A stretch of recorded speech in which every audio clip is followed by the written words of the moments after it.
Coming up on this edition of Southwest TV News. Following a resounding 550 applications received for scholarships, the McIntyre Family Foundation is now announcing its second intake for applications. Last November, the city of Swift Current passed a new bylaw for taxi cab service, which hadn't been changed in 30 years. Downtown Swift Current will be a hub of activity with the DBA's annual tree lighting ceremony to launch the holiday season, coinciding with the Light Up the Future evening, which will have an array of activities for all ages.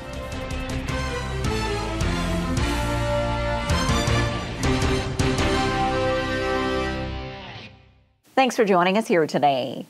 The McIntyre Family Foundation continues to encourage you to dream big. We have more in today's top story. April 29th was an exciting day in Swift Current as the Prairie Healthcare Scholarships were officially launched by the McIntyre Family Foundation, helping to make the dreams come true of future healthcare professionals.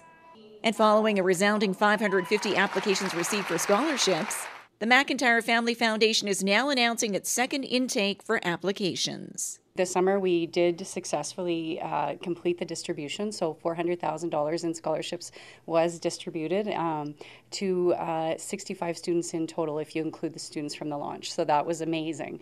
But we're just getting started. So we're now reopening our second launch. So we'll be doing this fall launch commencing this Saturday, November 1st. The scholarship application will open on the website and they'll have a month to complete. So it'll be from November 1st to November 30th. They can get their applications in, and we'll do another full distribution in January. Carlson adds that 2014 is the only year with 2 rounds of scholarships distributed, with subsequent years starting in 2015 seeing only 1 intake for applications.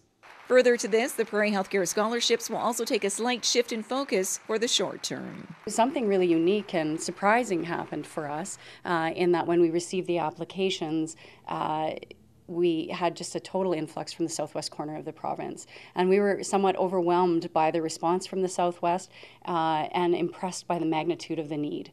So the family has decided that for the present time, we're going to receive applications only from the southwest, and we're going to support our community here with the idea and the plan in the future that as the scholarship grows, we'll expand back our borders to the entire province. Scholarship funding is available to candidates pursuing studies in a range of medical fields, with acceptance to post-secondary educational institutions across Canada. More details on the Prairie Healthcare Scholarship can be found online.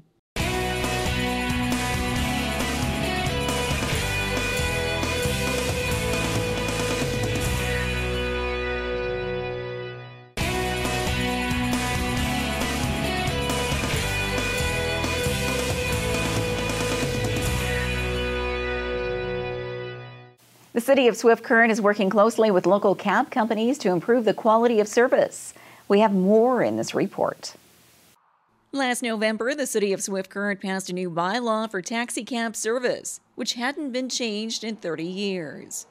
The stipulations included all vehicles being safety certified, fully licensed, with qualified drivers, clean vehicles, and meters to calculate fares in every vehicle. Now, 1 year later, and the city has noted that of the 30 taxi licenses available for 2014, only 20 were used, with some of the local companies identifying a number of challenges for their business.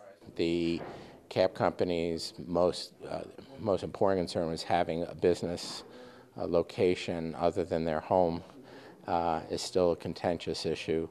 Having a dispatcher is still a contentious issue, and trying to find a fair rate that is competitive. We're still probably going to have that debate ongoing for some time. And despite some companies citing issues with the new licensing regulations, Epstein says the bylaw has been a benefit to the consumer overall. It has actually upgraded the quality of service that's being available, because taxi cabs have to be certified and safe for use on the street. That had not been the case before.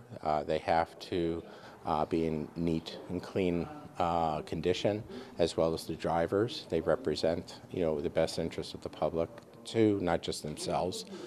So no, I think overall it hasn't dampened their ability to provide a service. It's just simply upgraded the quality of taxi service that's available in the community.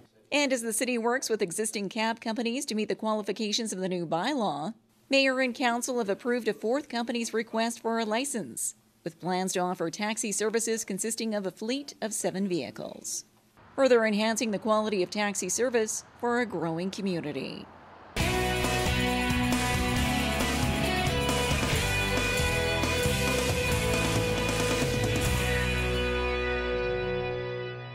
You're invited to light up the future on November the 28th, yet another event for Swift Current Centennial. It's been a year-long celebration as the city of Swift Current marked its centennial in 2014. And as the year draws to a close, one final event is scheduled for November the 28th. Downtown Swift Current will be a hub of activity with the DBA's annual tree lighting ceremony to launch the holiday season, coinciding with the Light Up the Future evening, which will have an array of activities for all ages. We're very excited about the additions that we're making to our annual tradition of the tree lighting, and I think it's going to be just a wonderful few hours for everyone in Swift Current to be downtown, enjoy the tree lighting, enjoy the parade, look at the festival of trees, and just have a great time.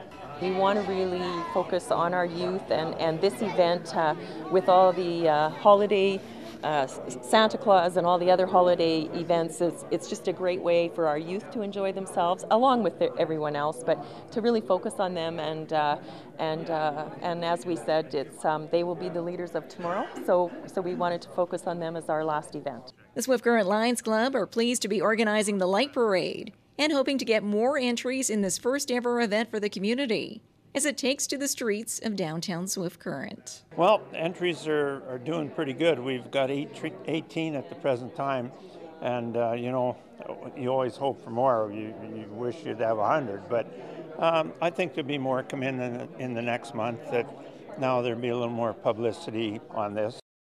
Another exciting focus of the evening will be the awarding of the winning bidders in the Festival of Trees at the Lyric Theater.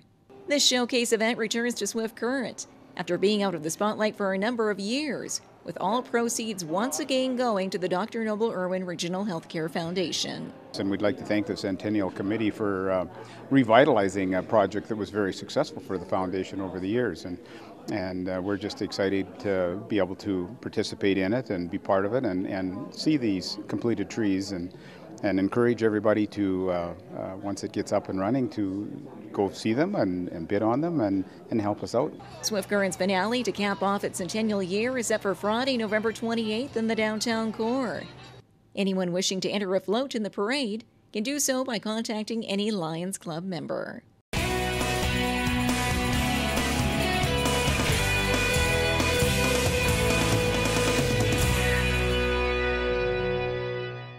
Well, this brings to a close another episode of Southwest TV News, reporting the stories that matter to you. We always welcome your news tips.